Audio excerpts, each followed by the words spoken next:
अस्सलाम वालेकुम नाज़रीन, आवाज़ न्यूज़ में भली कार मया गज़ाल आबड़ो अयां बिशारत सुमरो नज़र विझंदासीं ख़ासि ख़बर।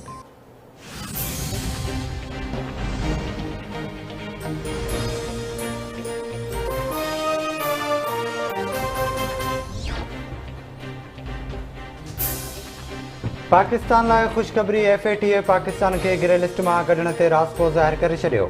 ऐलान अक्टूबर महीने में थींदो। जर्मनी जे शहर बर्लिन में थियल इजलास जी पधिराई में ॼाणायो वियो आहे त पाकिस्तान ग्रे लिस्ट मां निकिरण लाइ 34 आइटम्स ते ॿधल पंहिंजा 2 एक्शन प्लान मुकमिल करे वरिता आहिनि। पाकिस्तान जो दौरो करे शर्तुनि जी मुकमिल तस्दीक़ कई वेंदी।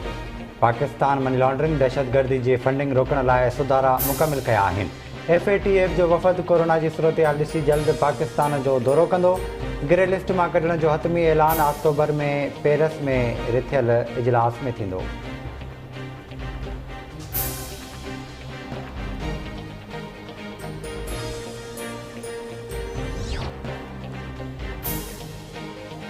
पाक फ़ौज FATF ऐं CTF एक्शन प्लान ते अमल खे वॾी कामयाबी करार ॾेई छॾियो।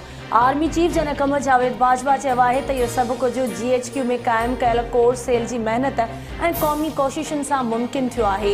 कोर सेल जी कोशिशुनि सां पाकिस्तान जो ॻाट फ़ख्र सां ऊचो थियो। सिविल मिलिट्री कोशिशुनि सां एक्शन प्लान ते अमल दरामद यकीनी बणायो।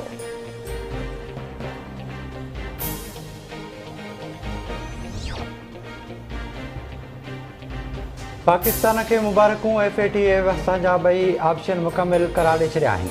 पाकिस्तान जो ग्रे लिस्ट मां निकिरण वारो अमल शुरू थी वियो। अक्टूबर में FATF जे दौरे बाद हीउ अमल ख़तमु थींदो। परॾेही मामलनि वारी ममलिकती वज़ीर हिना रबानी ख़र चयो आहे त FATF में कामयाबी 4 सालनि जे ॾुखे सफ़र जो नतीजो आहे। कम जी इहा रफ़्तार जारी रही त मईशत खे हथी मिलंदी।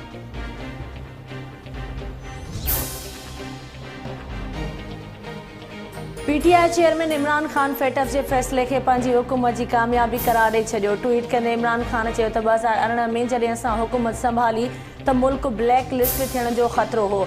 हमाद अज़हर जी सरबराही में टीम जोड़ी हुई जंहिंजी कोशिशुनि सां पाकिस्तान ब्लैक लिस्ट मां निकिरी वियो।